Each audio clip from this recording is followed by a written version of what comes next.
Igor Antsov proposait aux dirigeants de se préoccuper de combler ce qu'il appelait le gap stratégique.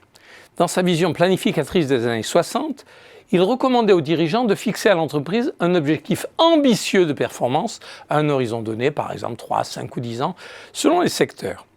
Il en déduisait l'écart entre l'objectif de performance fixé et ce que serait la performance obtenue si l'on continuait en l'état selon la trajectoire actuelle.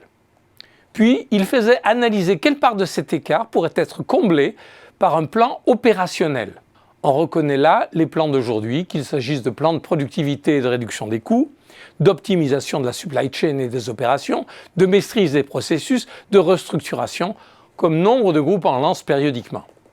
L'écart restant entre l'objectif ambitieux de performance fixé à moyen terme et la trajectoire de performance rendue possible par un plan opérationnel constitue ce que Antsov désignait comme le gap stratégique.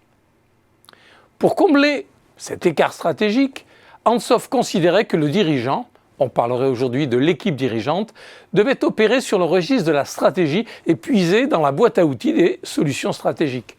En ce sens, il concevait l'écart stratégique comme le terrain de jeu des stratèges.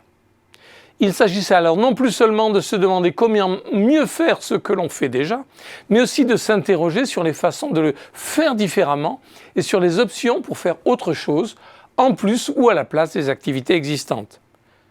Ceux qui l'ont bien connu rapportent qu'Igor Antsov n'était pas aussi planificateur que ses écrits pourraient le laisser penser. Mais si l'on s'en tient à ses écrits, il avait la plume planificatrice. Et l'idée même de gap stratégique résulte bien d'une vision planificatrice. Annoncer le futur désiré et imaginer des plans pour y parvenir, c'est la planification.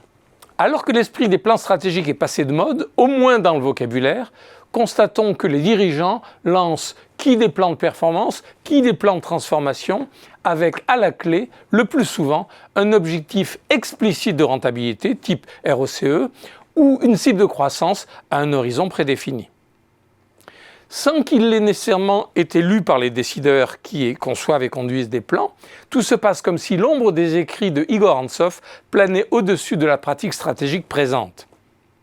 Pourtant, il est possible de réactualiser cette logique de gap stratégique en proposant qu'un des enjeux des dirigeants est de préparer les coups d'après, ceux d'après-demain, et qu'il est souhaitable de pousser l'entreprise à se régénérer, c'est-à-dire à inventer des formes nouvelles d'activité, celles qui feront les succès futurs.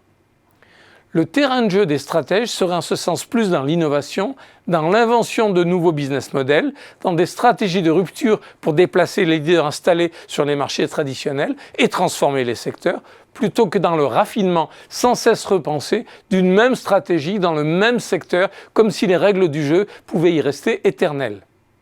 Dit autrement, le gap stratégique peut être vu comme un aiguillon que le dirigeant inflige à son organisation pour la pousser à se régénérer.